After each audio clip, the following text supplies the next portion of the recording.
Ma'am ma'am ma'am ma'am, আপনি এটা এই ম্যাম মিস্টার জিএমআর এর সঙ্গে এক্ষুনি ফোনটা কানেক্ট করুন। ম্যাম বলুন মিস শক্তি শেষাদ্রি লাইনে রয়েছেন। ম্যাম, ওনারা আমাকে বকবেন।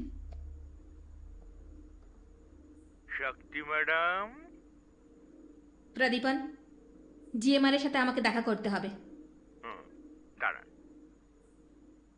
আপনাকে বাড়িতে আসতে বলা হয়েছে, এখনই চলে আসুন। স্কুলে পড়ার সময় থেকেই কিছু জিনিস কেন হয় আমি কিছুতেই বুঝতে পারতাম না। মাথায় কিছুতেই ঢুকতো না যে কিছু কিছু ঘটনা জীবনে কেন ঘটে।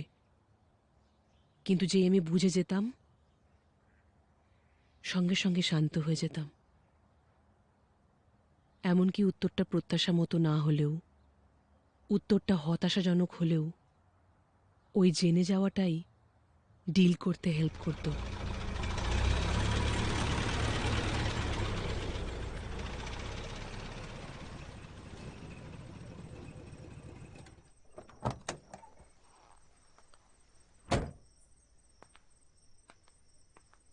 জিএমআর নেই এখানে? কেন ম্যাডাম, জিএমআর না ডাকলে আপনি আসবেন না? প্রদীপন, বাজে কথা বলো না। জিএমআর আছেন কি নেই? জিএমআর আপনাকে ডাকেননি? আসুন। তোমাকে আমি ডেকেছি। এসো শক্তি, চিন্তা করো না, আমি সব কিছুই জানি। শোনো, তা নিয়ে আমার কিন্তু কোনো অসুবিধা নেই। তোমার অসুবিধা আছে? প্রদীপন, আমাদের একটু কথা আছে, তুমি যাও।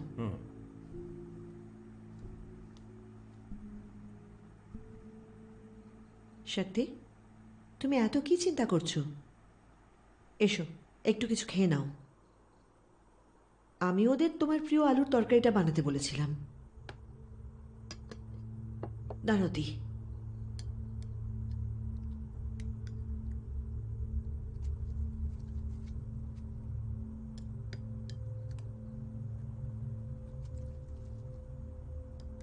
ও, তুমি জানো না বুঝি? আচ্ছা ঠিক আছে। সৌমিয়া দেবীর আবার খালি চিকেন পছন্দ ছিল, তার থেকে আমার পক্ষে আলুর তরকারি বানানো অনেক সহজ।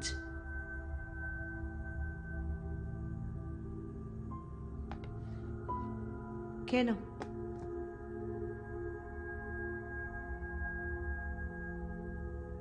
আপনি এসব কেন করেন? আমার কিচেন, আমার কিচেন যখন, রান্নাটাও আমার ইচ্ছেতেই হয়। মানে সবকিছু জেনেও এসব কেন? তুমি বুঝবে না শক্তি, তোমার এখন যা বয়স, তোমার কোনো অভিজ্ঞতাই নেই। সকলে আমাকে বলেছে তুমি নাকি অনেক লেখাপড়া জানো, অনেক বুদ্ধি তোমার, কিন্তু আমার অভিজ্ঞতা অনেক বেশি। আমারও কিছু অভিজ্ঞতা হয়েছে। কত বয়স তোমার? তোমার বয়সে আমাকে অনেক যন্ত্রণা সইতে হয়েছে। আমার যখন 9 বছর বয়স, আমার মামা আমাকে একজন বিরাট মানুষের কাছে বিক্রি করে দিয়েছিলেন। আমার ছেলের যখন 4 বছর বয়স, ওই লোকটা আমাকে ছেড়ে চলে গেছিল। আমি একেবারে জলে পড়ে যাই।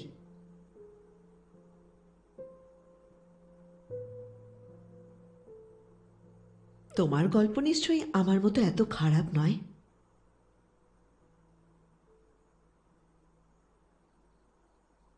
19 বছর বয়সে আমার জিএমআরের সাথে আলাপ হয়। উনি আমাকে কাছে টেনে নিয়েছিলেন, যা কেউ কখনো করেনি। আমি অসহায় ছিলাম, উনি আমাকে টেনে তোলেন। আমাকে, আমার ছেলেকে উনি আশ্রয় দিয়েছিলেন। সেই দিন আমি প্রতিজ্ঞা করি, যাই হয়ে যাক না কেন, উনি যতই খারাপ কাজ করুন না কেন, আমি কখনো ছেড়ে যাব না।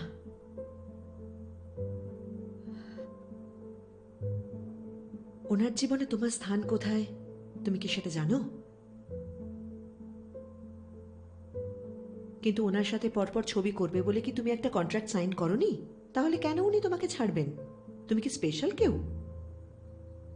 এই কথাগুলো উনি নিজে আমায় কেন বলেন না? তাতে তুমি মানসিকভাবে ভেঙে পড়তে, সেই জন্যই বলেননি। তাহলে আমি ওনাকে ভুল বুঝেছি? তুমি খুব ভালো জায়গায় রয়েছো শক্তি।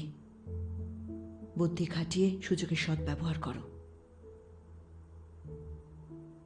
আপনি আমার জন্য এত কেন করছেন? আমার স্বামী তো কোনোদিন বদলাবেন না, কিন্তু কোনো না কোনো দিন তো বদলাতেই হবে। আজ তুমি রয়েছো,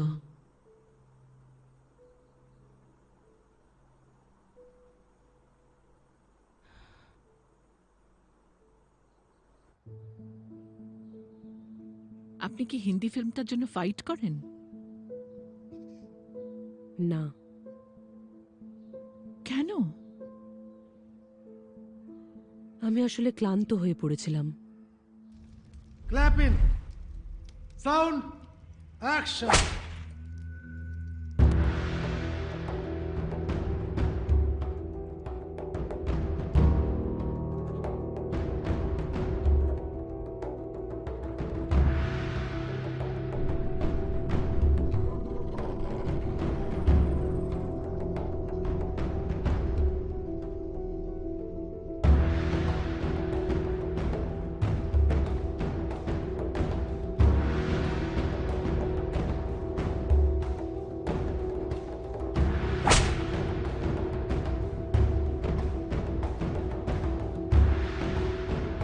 কাট, লাইটস অন।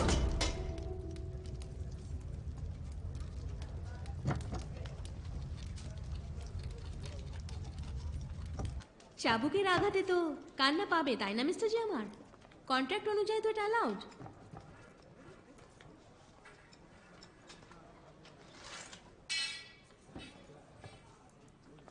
তুমি কি ক্ষতিপূরণ চাইছো শক্তি? কথা যা আছে সেটাই যথেষ্ট। প্রদীপন স্যার বলেছিলেন উনি আজ আমাকে পেমেন্ট দিয়ে দেবেন। আমার টাকার খুবই দরকার। মা বলছিল। আমাকে বলো তুমি কি চাও? আপনার আর জিএমআর এর সম্পর্কের সমীকরণ কখনো কি বদলেছিল? অবশ্যই বদলেছিল। যে কোনো দুজন মানুষের মধ্যে সম্পর্ক পাল্টায়, তবে আমার আর জিএমআর-এর সম্পর্ক ছিল উথাল পাথাল।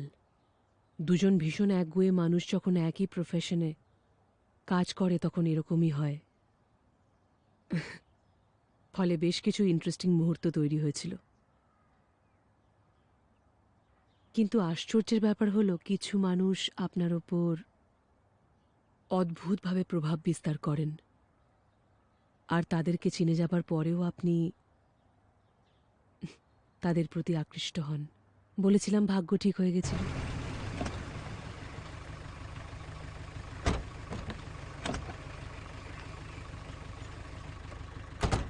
প্রফেসর থানিকা চালম স্যার, আপনি? Queen Victoria College state rank holder Shakti শেষাদ্রিকে একটা সিট দিতে অস্বীকার করেছে। আপনি কি ভেবেছেন আমি চুপ করে থাকবো? বাচ্চা একটা মেয়ে পড়াশোনা করে ডিগ্রি পেতে চাইছে, ওরা তাতে বাধা দেবার কি? আমরা রুলিং পার্টি, আমার সুপারিশের কোনো দাম নেই। এটা একটা মৌলিক অধিকারের প্রশ্ন। সিএম এর সাথে আমি কথা বলবো। দেখুন স্যার, আপনি একটা চিঠি পাঠালেই একটা সিট রেখে দিতাম। সেখানে নিজে এসেছেন মানে ব্যাপারটা খুবই গুরুতর। কিন্তু শক্তির 2 বছর গ্যাপ পড়ে গেছে। আচ্ছা তাই নাকি? আপনি আমাকে দেখান এর বিরুদ্ধে কি রুল আছে। করতে চাইছে একটা করেসপন্ডেন্স কোর্স, দিতে পারছেন না। স্যার, আপনি হচ্ছেন ভাইস চ্যান্সেলর, আপনারই আন্ডারে ম্যাড্রাসের সমস্ত কলেজ পড়ে। স্যার, ভিক্টোরিয়া কলেজের বদলে যদি মাদ্রাজ ইউনিভার্সিটি, এডুইনরাজ, কেটি, এইচইটি, কামাক্ষী কলেজ, যেখানেই বলবেন সেখানেই একটা সিট এক্ষুনি দিয়ে দেবো স্যার। ভিসি স্যার, শক্তি সব কিছুতেই নাম্বার 1। কেবল নাম্বার 1 কলেজেই ও পড়বে। ওদের জিজ্ঞাসা করুন ওরা ওকে সিট দেবে কিনা।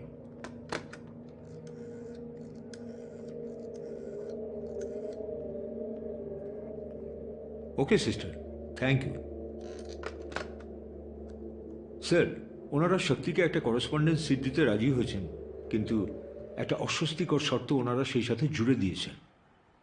স্যার, আমায় কি করতে হবে? ওনারা কড়াভাবে বলে দিয়েছেন শক্তিকে অ্যাক্টিং ছেড়ে দিতে হবে। অ্যাক্টিংও একটা পেশা। শক্তি যদি পড়াশোনার সাথে কাজও চালিয়ে যেতে পারে তাহলে ওদের অসুবিধে কোথায়? ওরা আমাদের অর্ডার করার কে? আমরা এই শর্ত মানব না। থানিকা চালাম, এরকম শর্তে শক্তির কোনো সিট চাই না। ও কোনো মতে আপোষ করবে না। কি তাই তো শক্তি? বলো, আমি আপোষ করতে রাজি। যে কোনো মূল্যে আমি পড়তে চাই। আমাদের মধ্যে একটা জিনিস কখনো বদলায়নি। যদিও আমি জানতাম যে উনি সবসময় আমাকে হ্যাঁ বলেন তা নয়, যদিও উনি আরো একবার আমার জীবন বদলাতে চাইছিলেন, তবুও আমি ওনাকে না বলতে পারিনি।